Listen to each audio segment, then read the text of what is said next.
Isabella Meridian thought inheriting her reclusive great-aunt's decaying Gothic mansion in the remote hills of Ravencrest, Vermont was just another overwhelming burden added to her crushing responsibilities as a single mother desperately trying to keep her family housed after losing her architectural drafting position at Hartwell Associates. But when her 13-year-old daughter Seraphina's relentless curiosity about the estate's impossible architectural inconsistencies led them to discover concealed vaults beneath the mansion's ancient foundation, they uncovered authenticated royal documents and priceless crown artifacts, proving that the House of Windsor had been systematically concealing the survival of Prince Albert Victor's legitimate bloodline, whose rightful claim to the British throne would expose a century-long conspiracy involving falsified death certificates, stolen crown inheritance worth over $500 million, and ongoing criminal conspiracy by the world's most powerful royal institutions to prevent the restoration of the true royal succession that could dissolve the current monarchy and trigger the greatest constitutional crisis in British history. The final foreclosure notice had arrived on a bitter December morning with the bureaucratic brutality that transforms stable families into cautionary tales, marking the conclusion of 11 months of systematic financial deterioration that had transformed Isabella Meridian from a respected architectural drafter earning $67,000 annually at Hartwell Associates in Burlington to a desperate single mother whose daily existence required meticulous calculations about every expenditure, while her 13-year-old daughter Seraphina watched their previously secure middle-class life dissolve into survival strategies that required adult-level understanding of resource allocation and crisis management that no 8th-grade student should need to comprehend during critical developmental years when academic achievement and social development should characterize normal adolescent experiences. At 39 years old and 12 months removed from her termination during the architectural firm's restructuring that had eliminated entire design divisions throughout Vermont's construction industry as commercial development projects were canceled and residential building permits declined due to economic uncertainty and rising construction costs that had characterized the building design sector's response to market pressures affecting architectural employment and project funding throughout the Northeastern states, Isabella confronted the mathematical reality that her family would be displaced from their rental house within 18 days unless she could generate income sufficient to cover 6 months of accumulated mortgage assistance payments, current monthly obligations, and administrative penalties that lending institutions imposed on borrowers whose payment histories had been compromised by unemployment, despite previous reliability and professional stability that had characterized their housing record and financial management for over 8 years of consistent payments and responsible homeownership.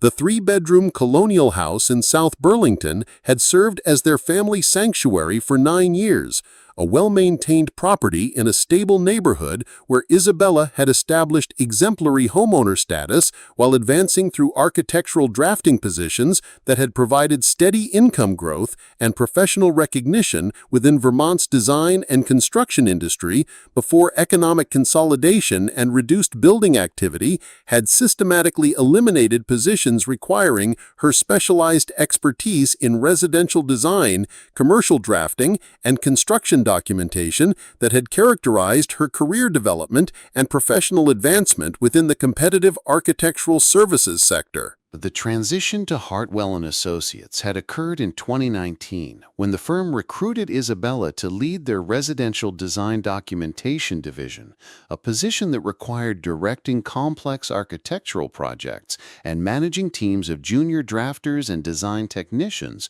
whose work contributed to award-winning residential developments and commercial renovation projects that had generated 12 design awards and 28 published features in architectural magazines that documented her technical competence and design capabilities within the highly competitive sustainable architecture and green building industry that had established Vermont as a regional leader in environmentally responsible construction and innovative building design.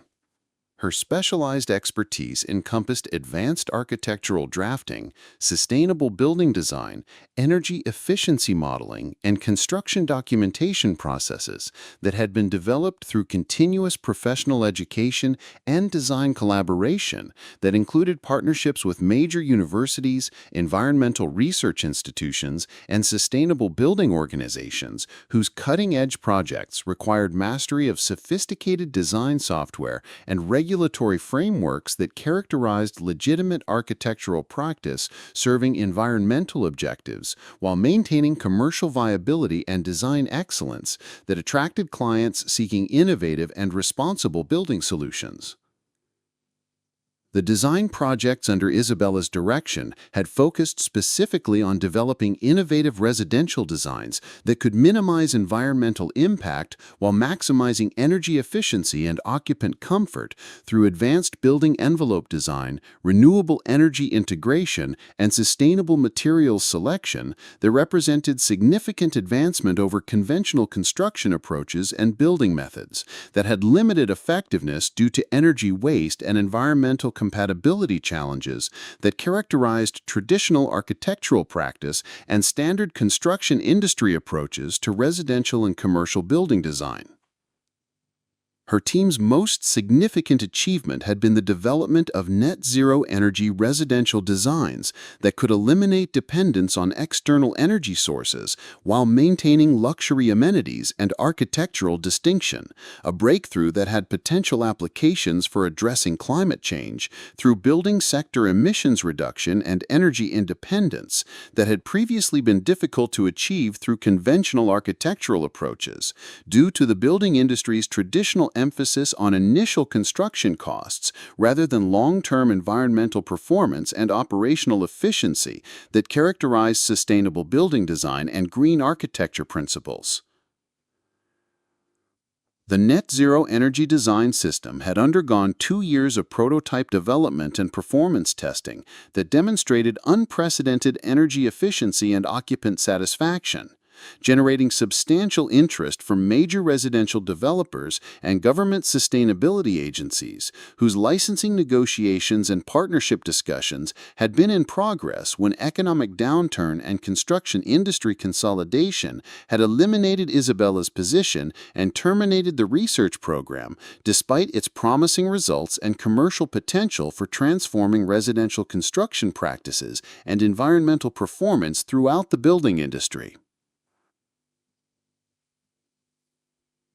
But construction industry consolidation during 2023 and 2024 had systematically eliminated design positions throughout Vermont's architectural sector as development funding decreased and building projects were canceled in favor of renovation work and smaller-scale construction that could generate more predictable returns on investment without requiring the extended design phases and substantial professional coordination that characterized innovative architectural projects like Isabella's net-zero energy residential design program that required ongoing investment and specialized expertise without guaranteed commercial outcomes, despite promising environmental benefits and technical innovation.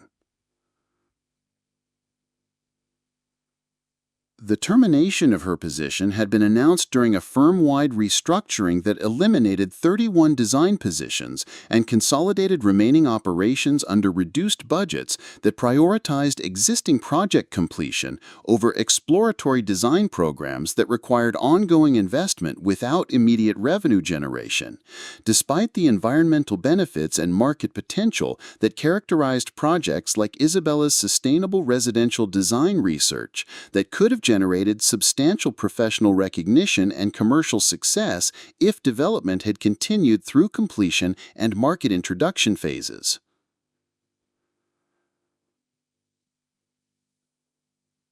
Seraphina Meridian had responded to their financial crisis with intellectual sophistication and analytical capabilities that exceeded normal 13-year-old cognitive development, transforming her into an essential household management partner despite her chronological age and the psychological burden associated with understanding that their family's continued housing stability depended on precise budgeting decisions and resource conservation strategies that required mathematical sophistication dedication and emotional resilience typically associated with adult responsibilities rather than normal adolescent experiences and educational activities that should characterize middle school social development and academic achievement. And spatial reasoning abilities with natural investigative curiosity and analytical skills that had been enhanced through participation in advanced academic programs and STEM enrichment activities that had developed her capacity for logical thinking and hypothesis testing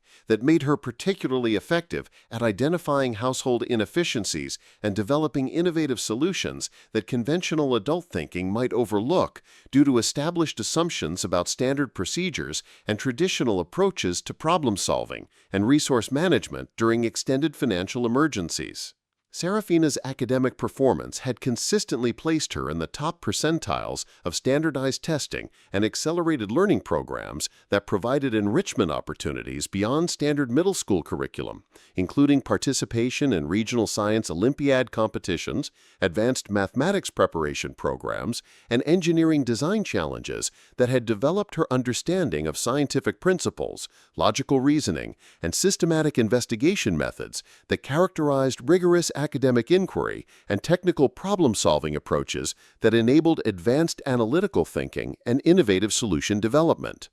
Her teachers had repeatedly recommended acceleration into high school advanced placement tracks and specialized STEM programs that would provide intellectual challenges and educational opportunities appropriate to her cognitive capabilities and learning preferences, but their family's financial situation had made participation in specialized programs and educational enrichment activities financially impossible due to associated costs for materials, transportation, and supplementary instruction that characterized advanced educational opportunities beyond standard public school offerings and normal middle school educational programming. Seraphina's comprehension of their desperate circumstances was both comprehensive and developmentally inappropriate. She monitored their declining financial resources through shared access to online banking systems that Isabella had provided to facilitate collaborative budget management during their crisis, conducted independent research about emergency assistance programs using school computer laboratory internet access during lunch periods and after-school study time, and maintained detailed documentation of their monthly expenses, debt obligations, assistance program applications, and timeline calculations that showed exactly when their remaining resources would be exhausted if alternative income sources weren't secured through employment opportunities or creative financial solutions. The 13-year-old had voluntarily assumed responsibilities for meal planning and grocery budget optimization that involved complex calculations about nutritional density per dollar spent, comparison shopping methodologies that maximize purchasing power while maintaining adequate nutrition for growing adolescents and job-searching adults, and inventory management systems that prevented food waste while ensuring their household maintained sufficient caloric intake for sustained energy and cognitive function required for academic performance and professional job-searching activities that would be necessary for their long-term stability and success. Her meal planning approach had incorporated understanding of nutritional requirements, dietary balance, and food preparation techniques that demonstrated sophisticated knowledge of health science and practical cooking skills that had been developed through independent research and experimentation when their reduced food budget had required maximizing nutritional value while minimizing expenses through strategic shopping techniques and efficient food utilization methods that prevented food waste while maintaining adequate nutrition for both physical health and cognitive function necessary for academic achievement and professional job-searching activities. Additionally, Seraphina had developed systematic approaches to utility conservation and household expense reduction that included detailed monitoring of electricity usage patterns, water consumption tracking, and identification of discretionary spending categories that could be eliminated without compromising essential needs or safety requirements that characterized responsible household management during extended financial emergencies when every dollar represented critical resource allocation decisions affecting their family's immediate survival prospects and long-term housing security. Her utility conservation methods had included research into energy-efficient practices, appliance usage optimization, and behavior modifications that could reduce monthly expenses without requiring capital investment or equipment replacement that their financial situation couldn't accommodate, demonstrating understanding of environmental science concepts and resource management principles that exceeded typical middle school educational content and practical application capabilities, while contributing meaningfully to their household survival strategies during their extended financial crisis. The systematic documentation that Seraphina maintained included detailed tracking of their monthly expenses, debt obligations, assistance program applications, and timeline calculations that showed exactly when their remaining resources would be exhausted if alternative income sources weren't secured, creating comprehensive financial management systems that provided clear understanding of their crisis timeline and resource allocation requirements that would be necessary for survival and housing stability achievement through either employment recovery or alternative financial solutions. Her documentation methods had incorporated spreadsheet applications, graphical analysis, and projection modeling that demonstrated proficiency with technology applications and mathematical concepts that characterized advanced analytical capabilities and systematic thinking approaches that enabled effective crisis management and strategic planning despite their desperate circumstances and limited resources available for addressing their survival requirements and housing security needs during their extended period of financial instability and employment uncertainty. Isabella's job search efforts had been exhaustive and strategically focused, including applications to architectural firms, engineering consultancies, construction companies, municipal planning departments, sustainable building organizations, and freelance design services whose employment opportunities had been restricted by hiring freezes, budget constraints, and preference for junior designers whose salary requirements aligned with reduced project budgets that had characterized the architectural industry's response to economic pressures and construction market changes affecting design services and professional employment opportunities throughout Vermont and the broader New England region. The comprehensive nature of her search had included networking activities within professional organizations such as the American Institute of Architects Vermont chapter, the Green Building Council of Vermont, and the Vermont Society of Professional Engineers, participation in industry conferences and workshops, including the annual Vermont Design Summit and the Sustainable Building Expo, collaboration with recruitment specialists who specialized in architectural and engineering placements, and pursuit of consulting opportunities that could provide temporary income while maintaining professional connections and industry visibility during the extended period of employment uncertainty and market instability.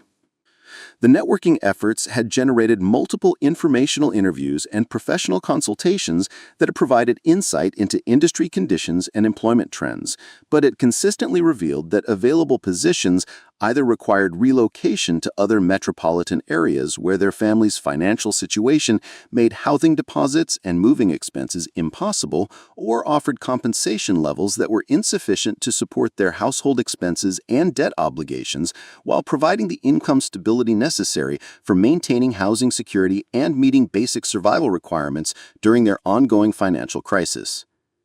The consulting opportunities that had been explored included project-based design assignments, technical drawing services, building code consulting, and construction documentation support for smaller architectural firms that could utilize her specialized expertise while providing flexible scheduling that would accommodate continued job searching activities and single mother responsibilities, but it generated insufficient income to address their immediate financial crisis or provide sustainable long-term employment security that would enable financial recovery and housing stability during the challenging economic conditions affecting their industry and region. Government assistance programs had provided minimal support due to eligibility requirements and bureaucratic procedures that assumed temporary unemployment rather than industry-wide career disruption, affecting professionals whose previous income levels exceeded assistance program thresholds, while current circumstances required support levels that weren't available through existing social safety net programs designed for different demographic populations and economic situations that didn't account for professional career disruption and specialized employment challenges affecting middle-class families during extended economic uncertainty. The assistance programs that had been investigated included temporary assistance for needy families, supplemental nutrition assistance program, Vermont Low-Income Home Energy Assistance Program, and various local emergency assistance funds that provided limited financial support but required extensive documentation, waiting periods, and ongoing compliance requirements that consumed significant time and energy while providing insufficient assistance to address their comprehensive financial crisis and housing security needs during their extended period of unemployment and financial instability. Additionally, the application processes for assistance programs had required documentation of job search activities, participation in workforce development programs, and compliance with reporting requirements that demonstrated continuing efforts to achieve employment and financial independence, but hadn't provided adequate support for professional development activities, specialized training requirements, or career transition assistance that would be necessary for achieving employment at income levels sufficient to support their household expenses and debt obligations during the challenging economic conditions affecting their industry and region. The inheritance notification had been discovered among accumulated mail during the third week of December 2024, delivered through a formal legal notice from Thornfield and Associates, a prestigious law firm based in Montpelier specializing in estate administration and trust management, announcing that Isabella had been designated as the sole beneficiary of her great-aunt Cordelia Ravencrest's estate, including the historic Ravencrest Manor and surrounding grounds located in the isolated mountain community of Shadowmere Hollow, Vermont, approximately 120 miles northeast of Burlington in the remote Northeast Kingdom region known for rugged wilderness, historic estates, and extreme seasonal weather conditions. Cordelia Ravencrest had been the mysterious branch of Isabella's maternal family line, her grandmother's estranged older sister, who had lived in complete isolation at the family manor for over 70 years, maintaining no contact with relatives while reportedly surviving on inherited wealth and investment income that had enabled her hermit lifestyle without employment or social obligations that characterized normal community participation and family relationships within their working-class background and practical family culture that emphasized employment and social responsibility over intellectual pursuits and artistic interests. Isabella's knowledge of great-aunt Cordelia had been limited to childhood whispers and family legends about the eccentric relative who had allegedly rejected multiple marriage proposals from prominent families to pursue advanced education and scholarly research that wasn't considered appropriate for women of her generation, eventually retreating to the family estate, where she had lived as a scholar and researcher while maintaining correspondence with European universities and cultural institutions that suggested intellectual pursuits and academic interests far beyond normal educational background and social expectations that characterized normal community participation and family relationships. The manor property had been constructed in 1832 by Isabella's great-great-great-grandfather, Lord Alastair Ravencrest, a successful shipping merchant whose business empire during the early Industrial Revolution had enabled construction of the impressive Gothic Revival mansion that had served as the family's ancestral seat for 6 generations before economic changes and family circumstances had concentrated ownership with Cordelia as the last remaining family member willing and able to maintain the property and continue residence within the ancestral home despite its obvious maintenance requirements and operational complexities. According to estate documentation provided by Thornfield and Associates, the property consisted of an 18,000-square-foot manor house with 37 rooms, including grand ballrooms and formal entertaining areas, multiple bedroom suites and guest quarters, extensive library and study chambers, servants' halls and kitchen complexes, and vast basement and tower spaces, situated on 234 acres of mixed forest and meadowland that included formal gardens, historic outbuildings, private cemetery, and carriage house facilities that had been maintained through professional estate management services contracted by Cordelia throughout her residence.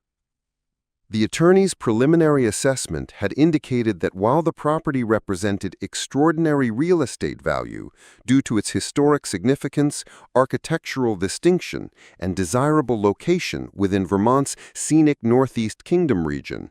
the manor required comprehensive restoration and maintenance work that could represent substantial financial obligation for any inheritor without significant liquid assets available for restoration and ongoing maintenance that characterized historic property ownership and preservation responsibilities associated with National Historic Registry properties and architecturally significant estate management. The first week of January 2025 had brought unprecedented cold to Vermont's Northeast Kingdom that tested Ravencrest Manor's deteriorating infrastructure in ways that revealed the estate's most urgent maintenance requirements, while simultaneously providing Isabella and Seraphina their initial opportunity to explore the mansion's complete layout and identify renovation priorities that would determine whether their desperate inheritance could realistically be transformed into habitable living space within their non-existent budget and compressed timeline for achieving housing stability before their remaining savings were completely exhausted through emergency repairs and basic survival needs.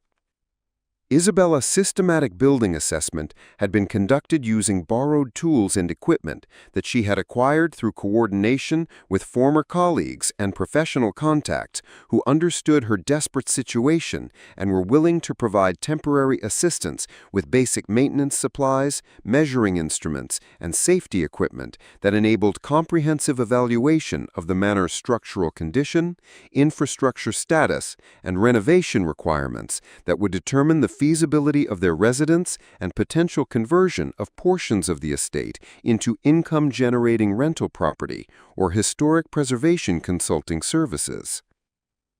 The mansion's electrical system had been her primary concern due to the sophisticated power requirements that would be necessary for modern residential occupancy and potential business operations that characterized her intended survival strategy,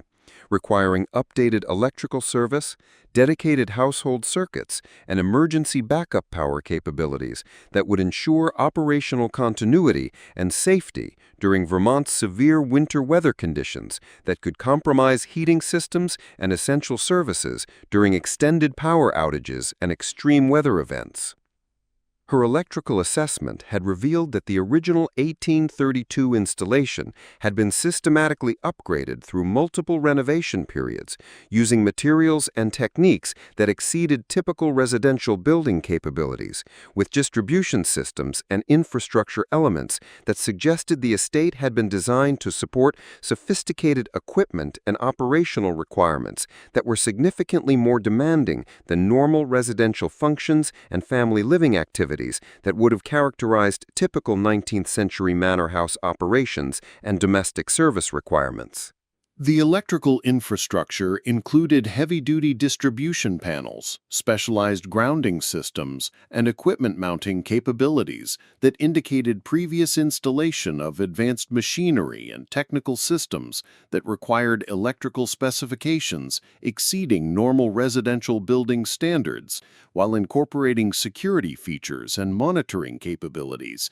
that weren't typical of standard historic home electrical systems and family residence infrastructure that characterized legitimate domestic electrical requirements and household power distribution. Additionally, the electrical distribution systems showed evidence of professional modification and upgrade activities that had occurred during different time periods using premium materials and installation techniques that differed from standard residential electrical work, suggesting systematic enhancement and expansion of electrical capabilities through specialized electrical contractors whose expertise exceeded normal residential service while incorporating technical features that weren't documented in available municipal records or building permit documentation that would typically accompany such extensive electrical system modifications.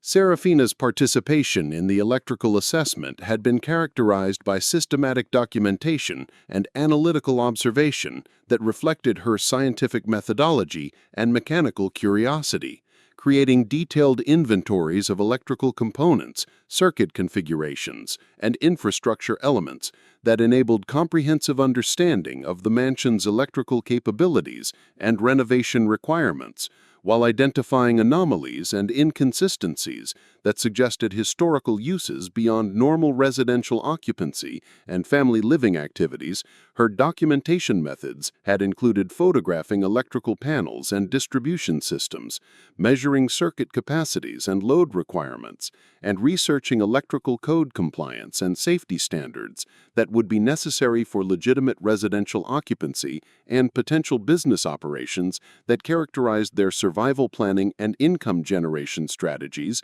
while ensuring compliance with Vermont building codes and residential safety requirements that governed historic property occupancy and renovation activities.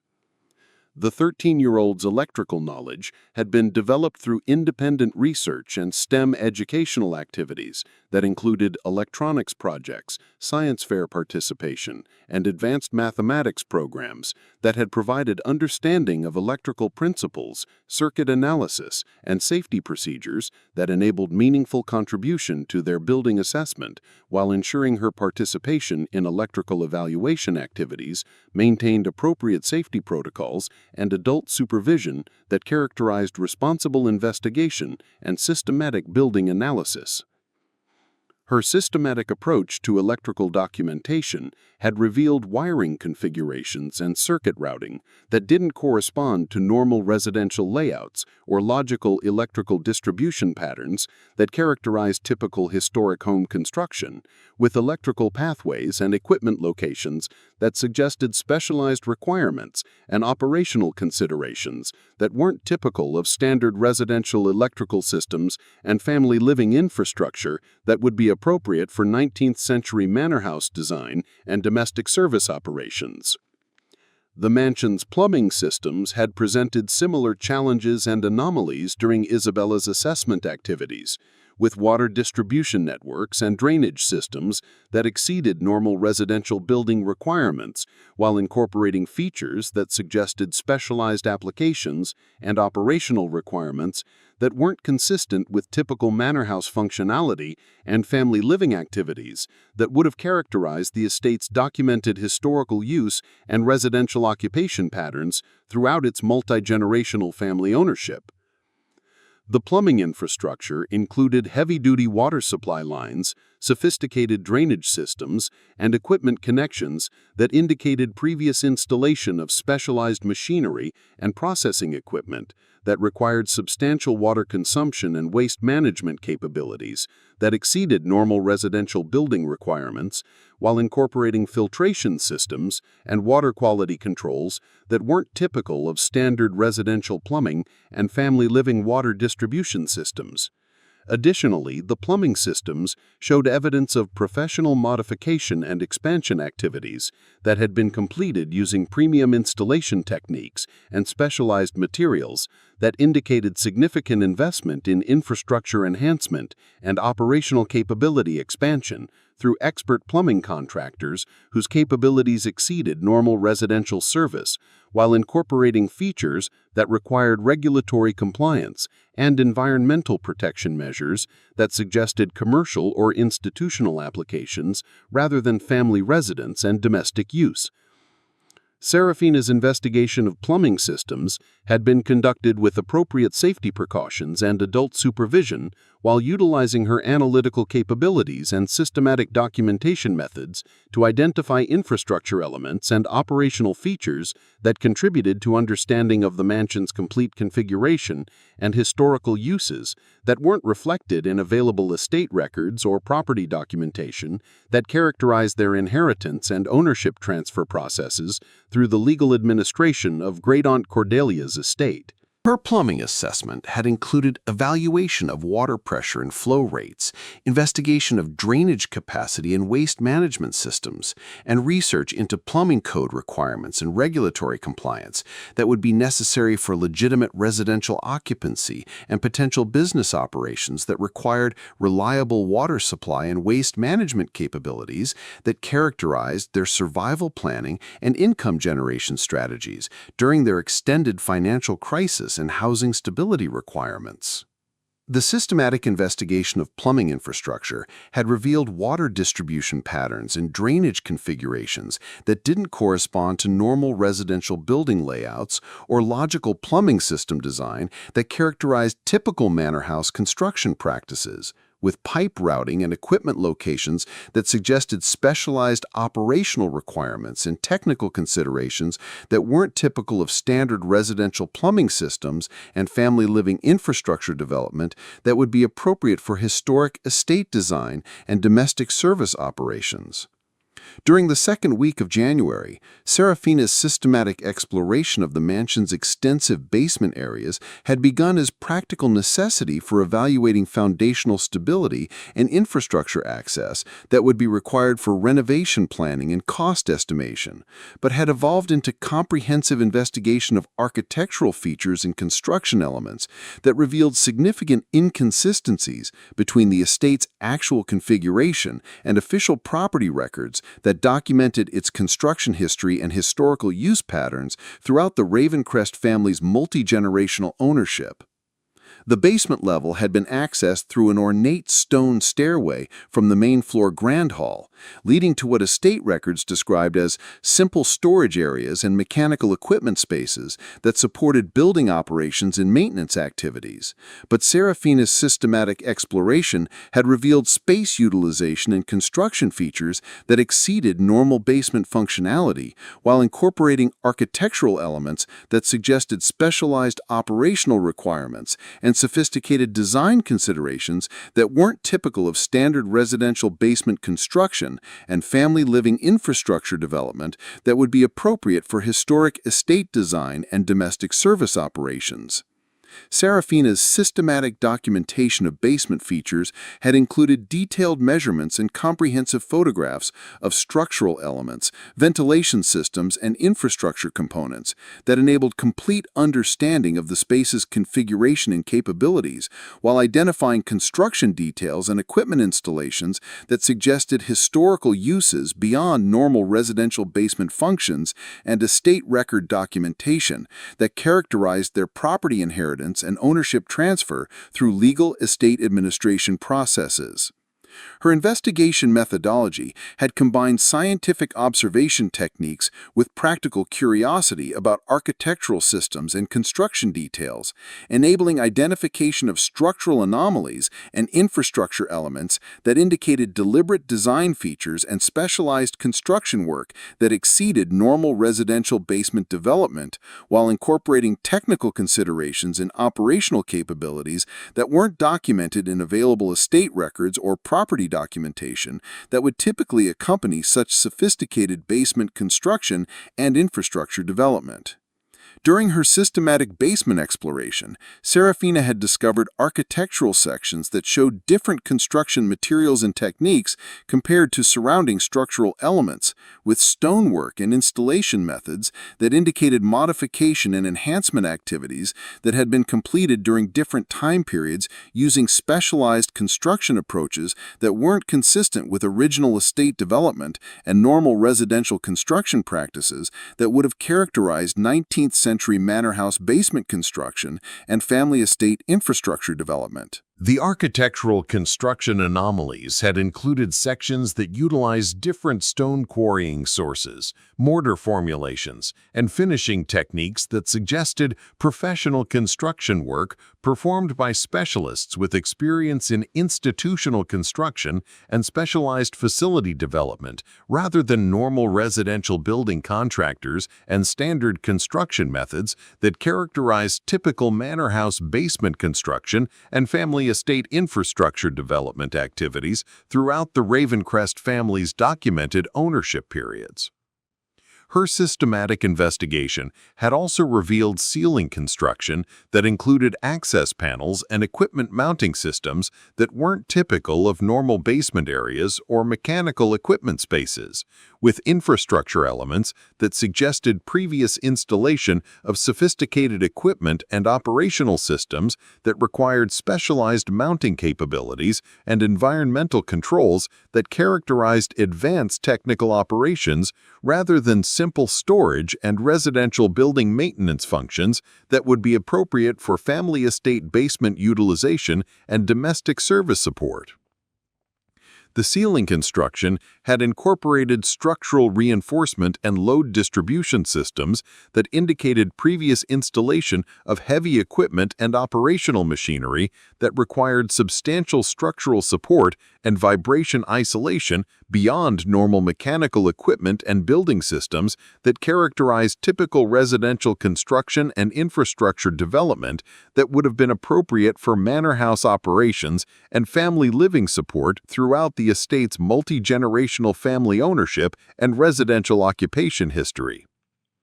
Additionally, the basement level had included electrical and communication infrastructure that exceeded normal residential building requirements, with dedicated circuits and equipment connections that suggested previous installation of sophisticated electronic systems and communication equipment that required specialized electrical support and operational capabilities that weren't typical of normal residential basement infrastructure and standard family estate electrical systems that would have characterized legitimate manor house operations and domestic service support.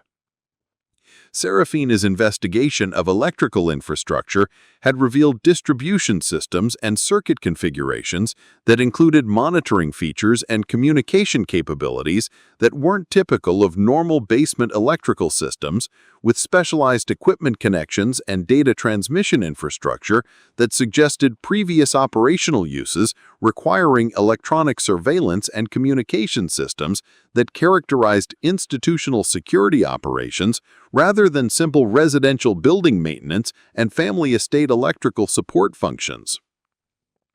The most significant discovery had occurred during Seraphina's investigation of what appeared to be a standard wine cellar area that estate records described as housing the family's historic wine collection and seasonal food storage. But her systematic exploration had revealed that the space contained architectural features and construction elements that significantly exceeded normal wine cellar requirements while incorporating specialized features that suggested operational purposes beyond wine storage and family food preservation activities that would have characterized legitimate manor house cellar utilization and domestic food storage.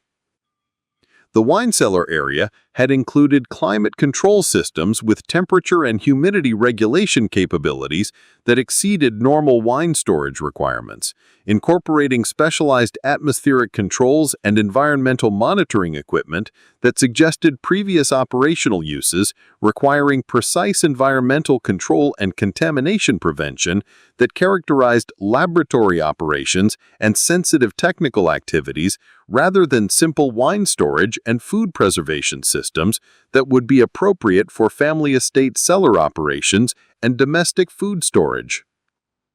Additionally, the wine cellar area had contained equipment mounting systems and infrastructure elements that indicated previous installation of sophisticated machinery and operational equipment that required specialized environmental controls and operational support beyond normal wine storage systems, with power distribution and monitoring systems that suggested advanced technical operations rather than simple climate control and food preservation functions that would be appropriate for family estate cellar operations and domestic storage activities.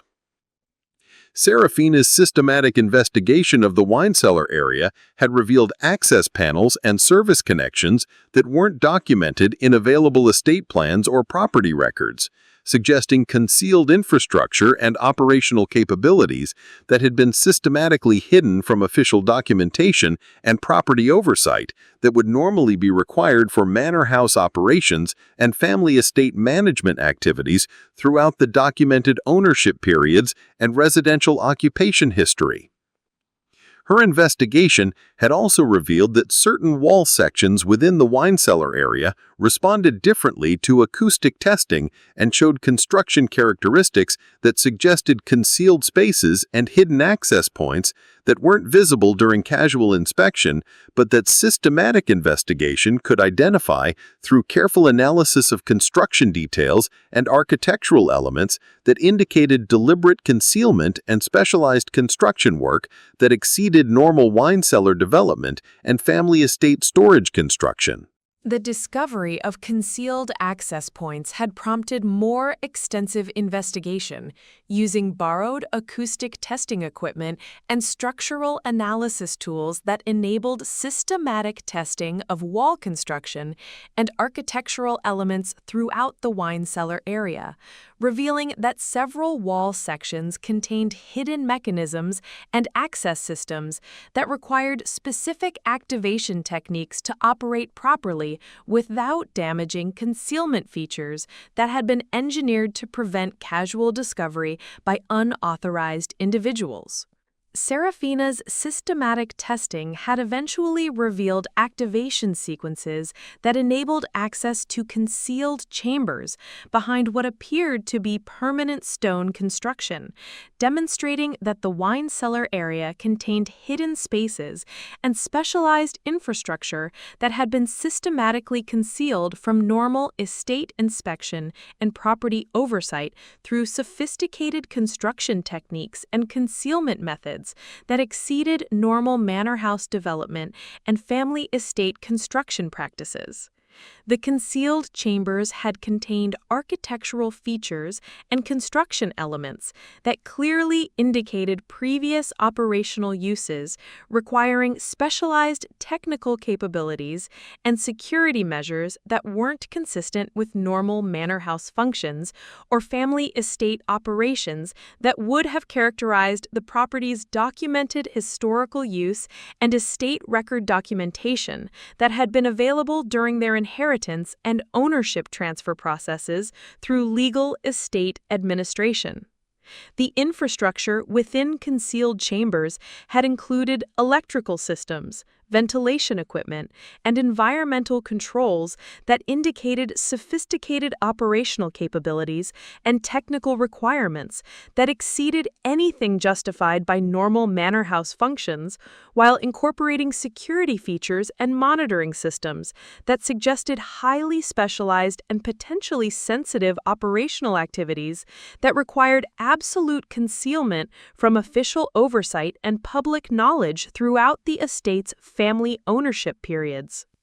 Seraphina's documentation of concealed infrastructure had included comprehensive photographs and detailed measurements that provided complete evidence of specialized construction and equipment installation that clearly exceeded normal manor house capabilities, while incorporating features that indicated previous operational uses requiring advanced technical support and security measures that weren't documented in available estate records or property documentation that would typically accompany such sophisticated concealed construction and infrastructure development.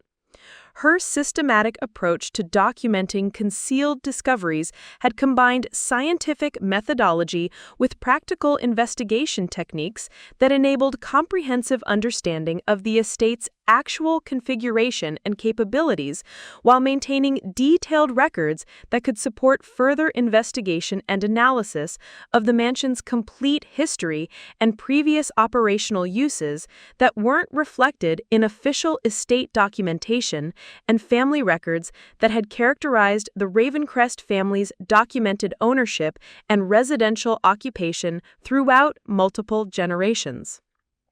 The discovery of concealed infrastructure and specialized construction had prompted Isabella to conduct her own investigation of the concealed chambers and hidden infrastructure that Seraphina had documented, confirming that their property inheritance had provided them with an estate that contained sophisticated technical capabilities and specialized construction that significantly exceeded anything justified by normal manor house operations and family residential functions that would have characterized legitimate estate utilization throughout the documented ownership periods.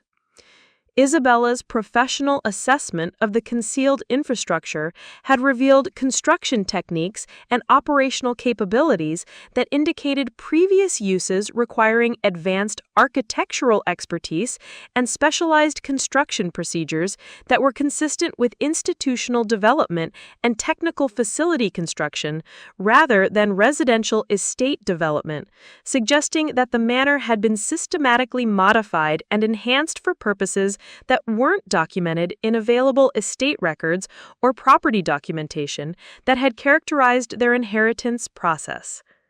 Her analysis of electrical and ventilation systems within concealed chambers had indicated sophisticated operational capabilities that included environmental monitoring equipment, communication networks, and security systems that were consistent with institutional facilities and technical operations that required specialized infrastructure and advanced construction beyond anything justified by normal manor house functions and family estate operations that would have characterized legitimate estate utilization throughout the documented ownership periods. The discovery of sophisticated concealed infrastructure had raised immediate questions about the estate's complete history and previous operational uses that weren't documented in available family records, suggesting that significant activities had been conducted within the mansion during ownership periods that required systematic concealment from official oversight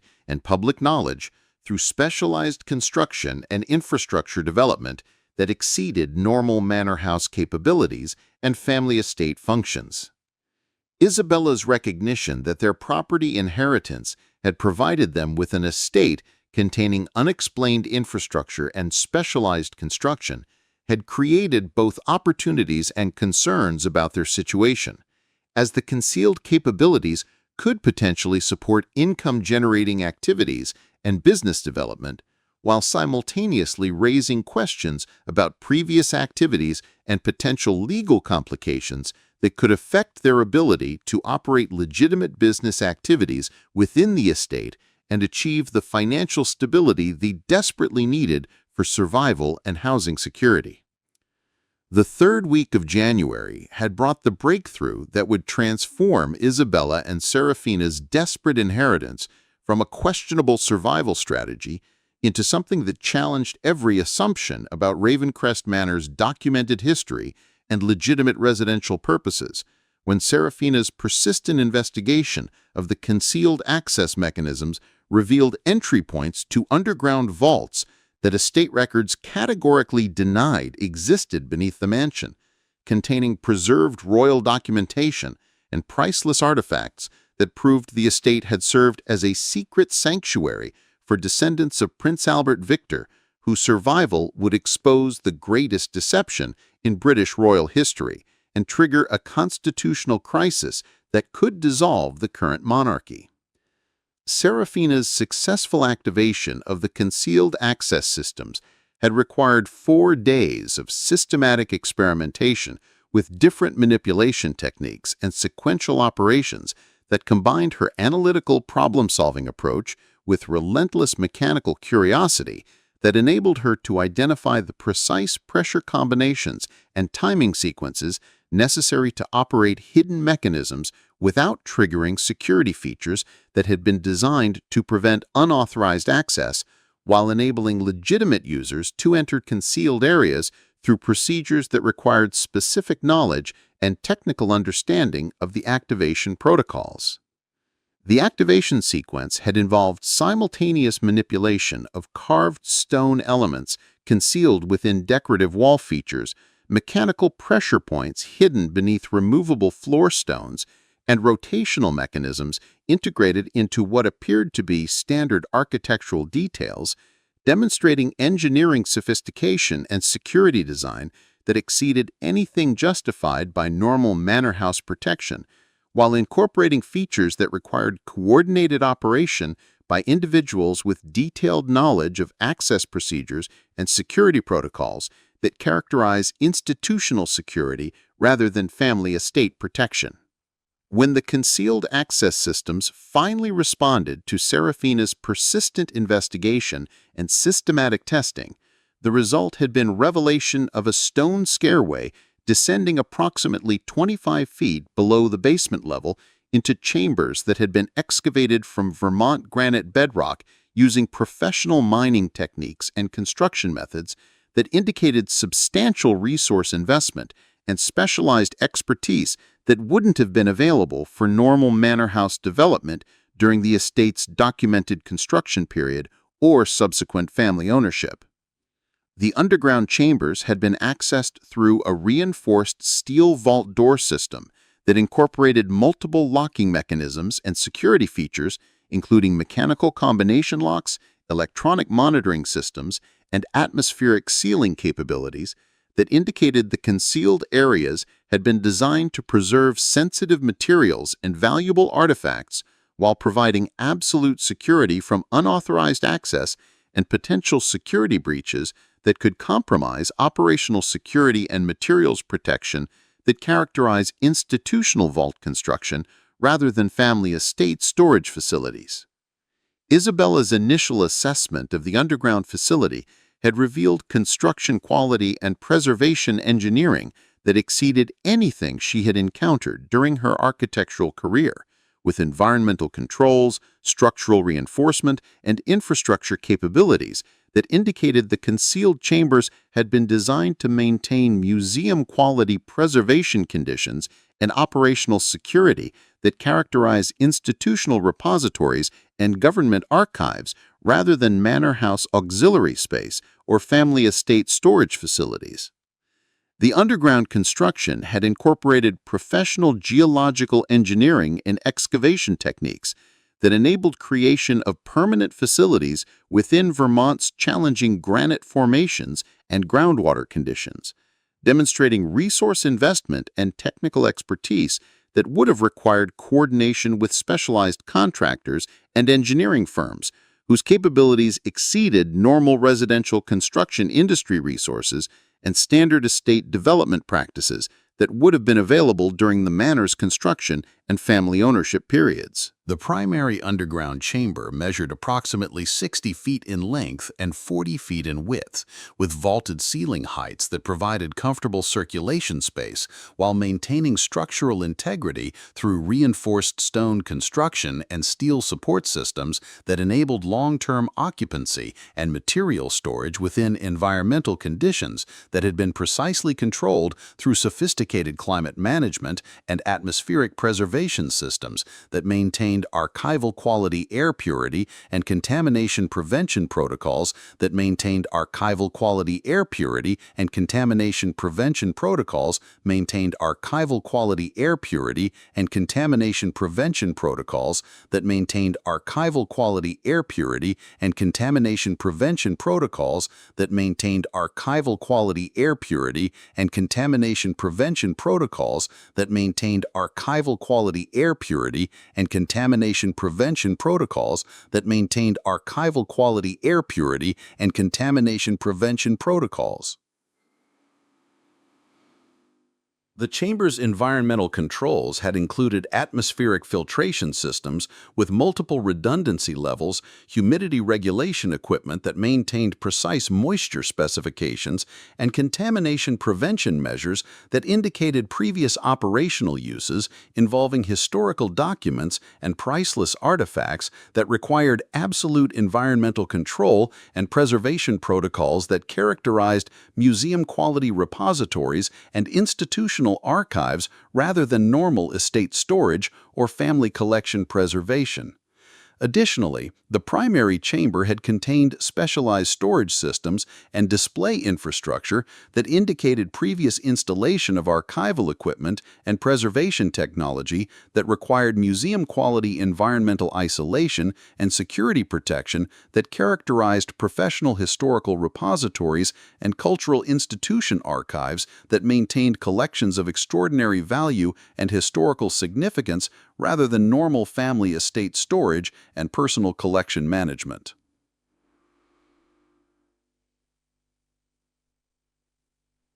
Seraphina's systematic documentation of the underground facility had revealed that the primary chamber connected to additional specialized areas through a corridor system that extended beyond the immediate excavation, suggesting that the concealed facility encompassed substantially more space and preservation capability than their initial discovery had indicated, while incorporating design features that enabled segregated storage and controlled access to different materials and collections according to security classifications and preservation requirements.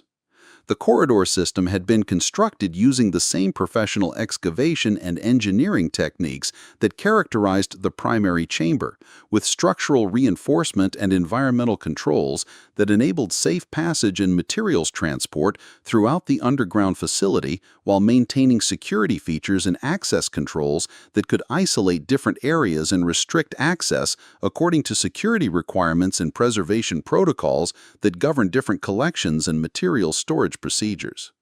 Her investigation of the corridor system had revealed access points to 5 additional specialized chambers whose construction and configuration indicated specific preservation purposes, including document storage, artifact display, materials research, and security monitoring that required dedicated space and environmental controls beyond the capabilities provided by the primary chamber, while incorporating security measures that enabled controlled access and operational isolation according to collection management protocols and security requirements.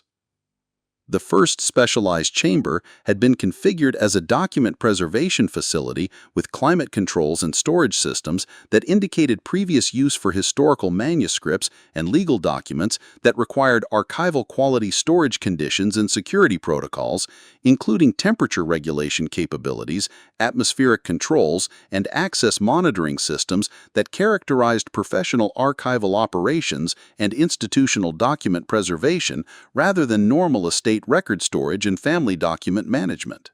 The document storage chamber had contained specialized archival equipment, including climate-controlled storage cabinets, document preservation systems, and security monitoring technology that demonstrated previous operational use for materials requiring professional archival management and institutional preservation standards, while incorporating access controls and monitoring capabilities that characterized government archives and cultural institution repositories rather than normal family estate document storage and personal collection management.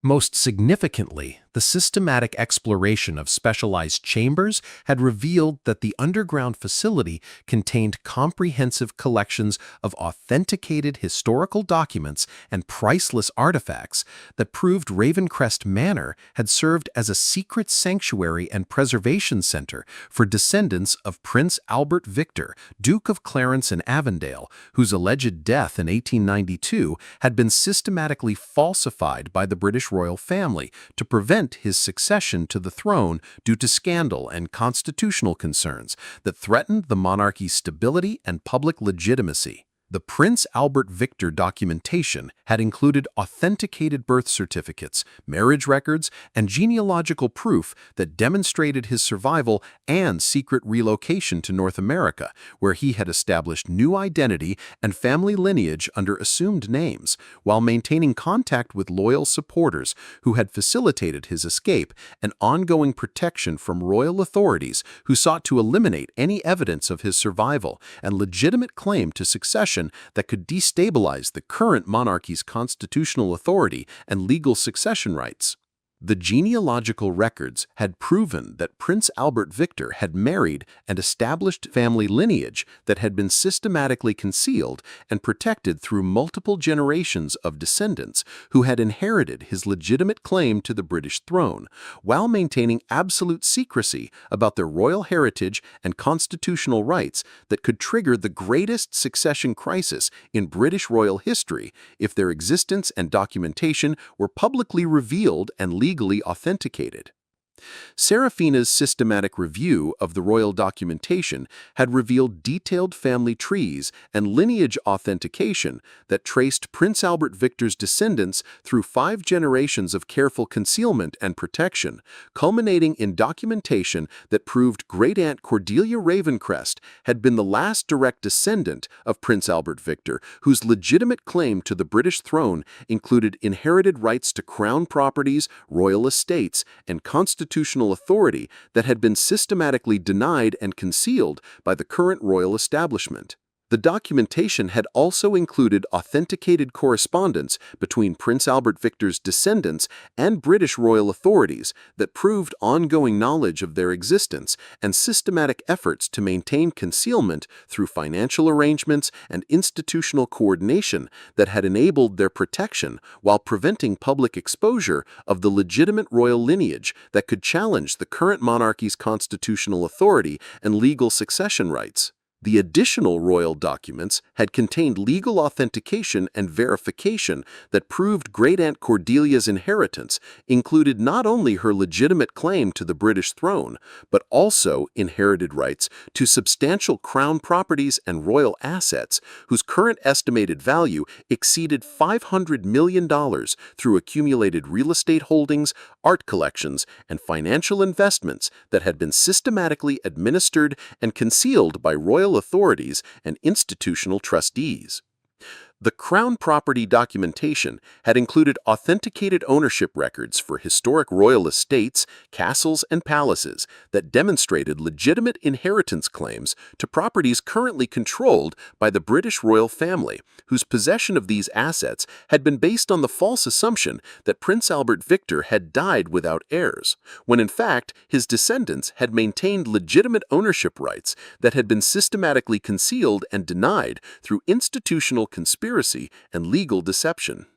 Most shocking of all, the underground facility had contained evidence that the British royal family's knowledge of Prince Albert Victor's survival and his descendants' legitimate claims had resulted in systematic efforts to eliminate evidence and prevent public exposure through coordination with government agencies and institutional authorities that had included surveillance, intimidation, and elimination of individuals who possessed knowledge of the true royal succession and legitimate inheritance rights that could destabilize the current monarchy's constitutional authority and legal succession rights. The final week of January had brought the most devastating discovery that would expose the true scope of institutional betrayal and contemporary criminal conspiracy, extending far beyond the concealed royal sanctuary beneath Ravencrest Manor, when Isabella's comprehensive analysis of the authenticated Prince Albert Victor documentation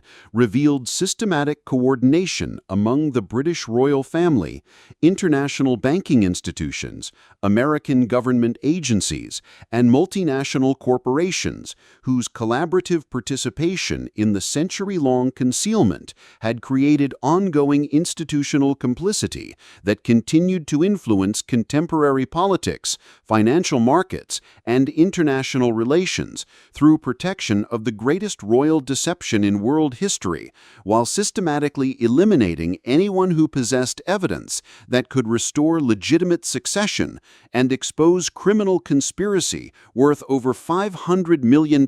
in stolen crown inheritance.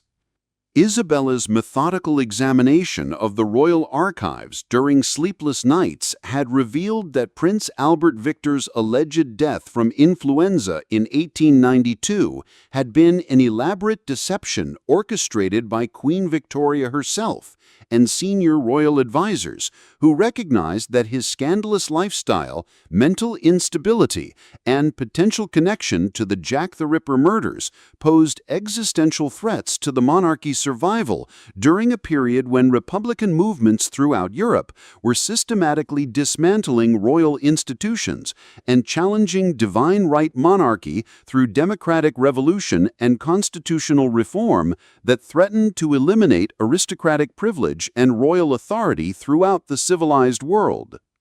The deception had been coordinated through a network of loyal royal servants, government officials, and institutional authorities who had facilitated Prince Albert Victor's secret transportation to North America while creating false death documentation and conducting fraudulent funeral ceremonies that convinced the public and international observers that the heir apparent to the British throne had died of natural causes, when in reality he had been relocated to a carefully prepared sanctuary where his survival could be monitored and controlled while preventing his return to Britain and potential destabilization of the constitutional monarchy that Queen Victoria and her advisors were determined to preserve at any cost.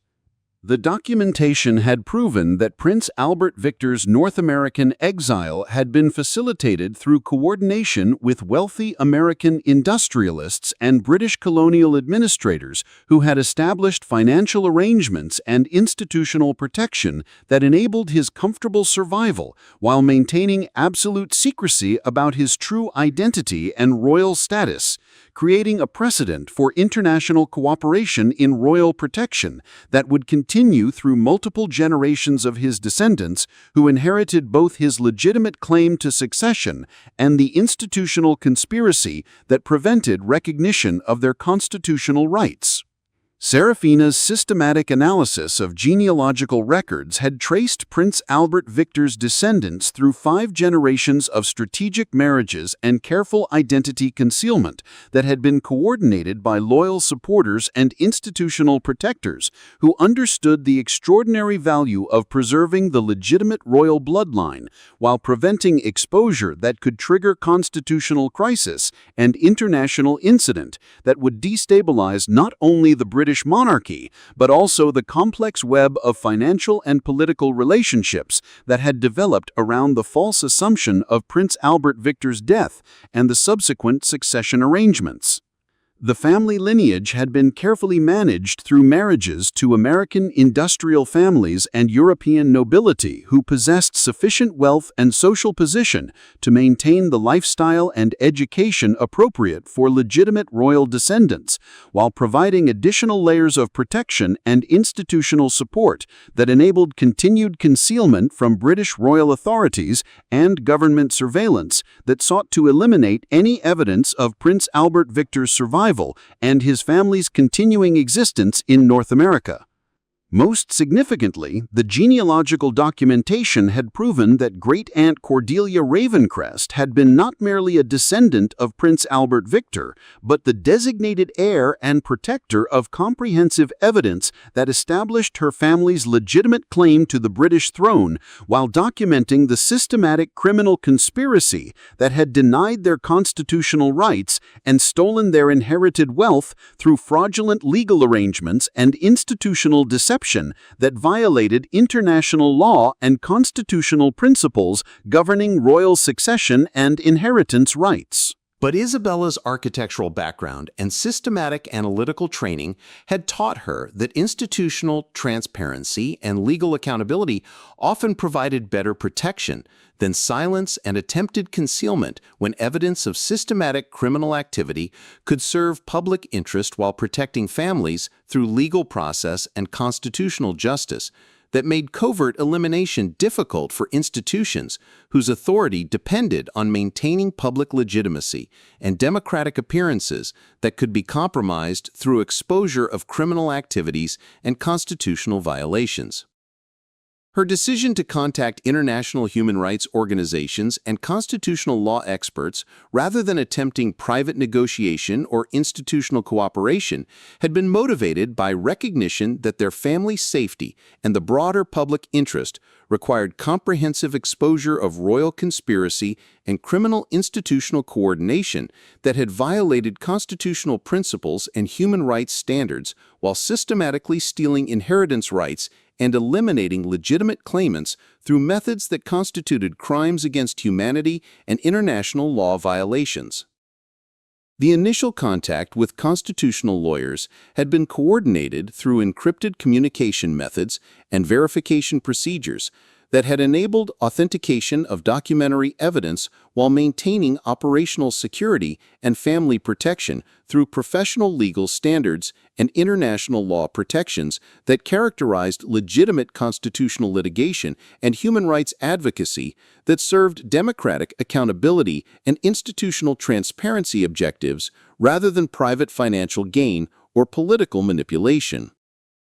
The legal investigation had been conducted by teams of experienced constitutional scholars and international law experts from institutions including Harvard Law School, Oxford University, and the International Court of Justice, whose professional expertise and institutional resources had enabled comprehensive verification of documentary evidence while providing legal protection and security measures that exceeded anything individual families could achieve through normal legal representation and governmental assistance programs.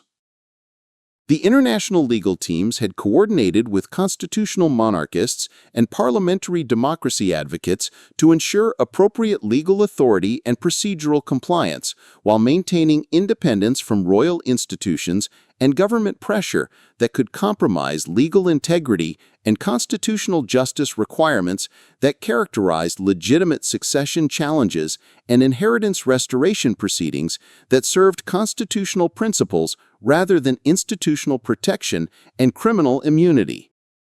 The legal proceedings had been launched within weeks of initial documentation review, encompassing comprehensive forensic analysis of royal succession evidence, authentication of genealogical records and constitutional documentation, and coordinated investigation of institutional conspiracy and criminal coordination that indicated ongoing violation of constitutional law and international human rights standards that required immediate legal intervention and accountability proceedings to prevent continued criminal activity and constitutional fraud. The International Court of Justice investigation had included establishment of witness protection services for Isabella and Seraphina that had provided immediate security measures and legal representation while enabling their continued cooperation with international authorities whose investigation required comprehensive testimony and documentary analysis that would support constitutional litigation and criminal prosecution against institutions and individuals whose participation in royal conspiracy had violated international law and constitutional principles governing legitimate succession and inheritance rights. The witness protection had also included immediate financial assistance and housing security that had resolved their family's economic crisis, while enabling Isabella to pursue constitutional advocacy and historical documentation that honored their accidental discovery and contributed to justice proceedings that served both legitimate succession restoration and broader public interest in constitutional accountability and democratic transparency that prevented ongoing criminal activity and institutional abuse of authority. The International Court of Justice proceedings had resulted in comprehensive legal action, including constitutional challenges to the current British royal succession, criminal prosecution of surviving institutional conspirators, whose participation in royal deception could be proven through documentary evidence, and restitution proceedings that provided financial compensation and property restoration, while establishing legal precedents that prevented similar constitutional fraud and institutional conspiracy in democratic societies worldwide. The constitutional litigation had encompassed major international banking institutions whose administration of stolen royal assets had violated international banking law, government agencies whose coordination with royal conspiracy had violated constitutional authority, and royal institutions whose ongoing concealment activities had violated constitutional principles and international law governing legitimate succession and inheritance rights that characterize democratic constitutional monarchy and parliamentary government. The restitution proceedings had provided substantial financial settlements and property restoration that established Isabella and Seraphina as legitimate claimants to constitutional authority and royal inheritance, while creating comprehensive legal framework for constitutional justice and institutional accountability that served both individual rights and broader democratic principles governing constitutional monarchy and parliamentary democracy throughout the international community. The international accountability proceedings had been coordinated through United Nations human rights mechanisms and international constitutional law institutions that had investigated the royal conspiracy as systematic violation of constitutional principles and international law that threatened democratic governance and constitutional monarchy throughout the civilized world, establishing legal precedents and accountability mechanisms that prevented similar institutional conspiracy while providing international recognition and support for legitimate constitutional succession and inheritance restoration.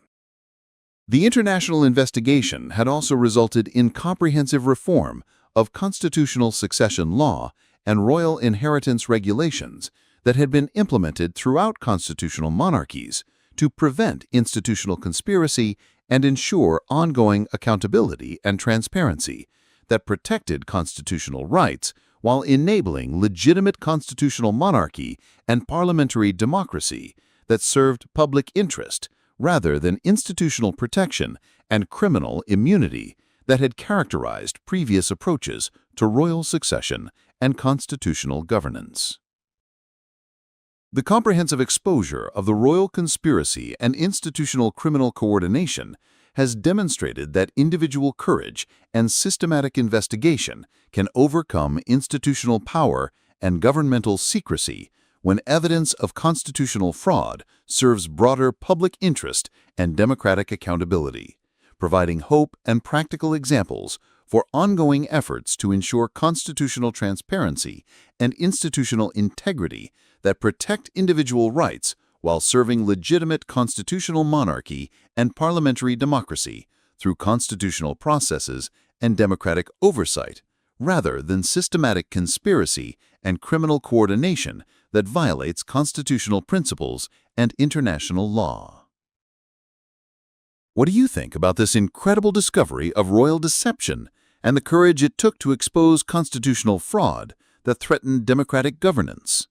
Have you ever discovered family secrets that changed everything you thought you knew about your heritage?